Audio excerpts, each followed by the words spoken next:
Udah pada tahu kan kalau anak di bawah umur setahun itu nggak boleh minum jus? Bahkan yang di atas tahun pun walaupun udah boleh tapi tetap harus dibatasi jumlahnya. Kenapa ya? Kok sampai segitunya banget nggak boleh minum jus? Padahal kita semua tahu buah itu kan bagus. Semua orang juga tahu.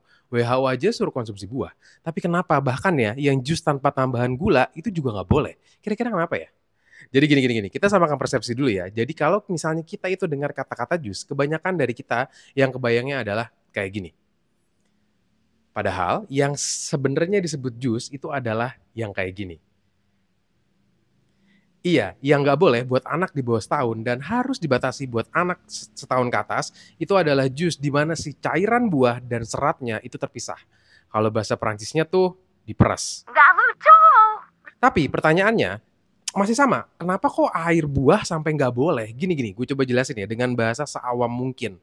Aslinya sih lebih ribet daripada ini, tapi gue coba sederhanakan lah. Jadi kata kunci itu cuma dua, yaitu fiber dan juga fruktosa. Kita bahas ya. Dalam buah itu ada gula alami yang disebut sebagai fruktosa.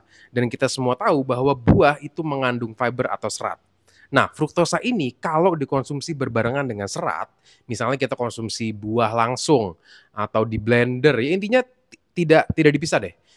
Itu si serat akan menghambat penyerapan gula supaya terserapnya bertahap dan pelan-pelan.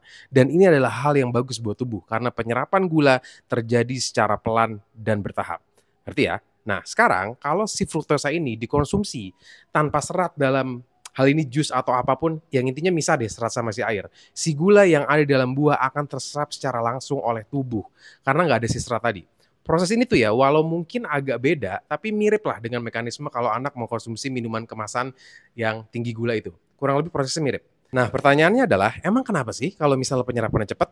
Jadi gini. Kalau gula itu terserap secara cepat, maka akan terjadi yang namanya sugar spike atau kadar gula dalam tubuh meningkat cepat. Kalau udah kejadian begini, anak biasanya akan cepat merasa seolah-olah kenyang. Nah, si sugar spike ini biasanya akan diikuti oleh sugar crash dalam waktu dekat atau kadar gula yang turun secara cepat.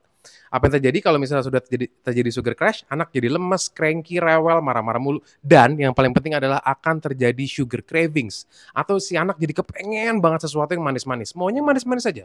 Akhirnya apa? Ya, benar sekali Bapak dan Ibu sekalian, anaknya kalau dikasih makanan utama yang nggak manis, nggak mau. Dikasih protein hewani karena nggak manis, nolak. Jadi gitulah kurang lebih alasannya. Gimana? Ada yang pernah ngalamin nggak hal kayak gini? Coba komen ya, oke? Ada yang pernah tahu atau lihat lidah anaknya kayak semacam bentol-bentol atau belang-belang kayak gini?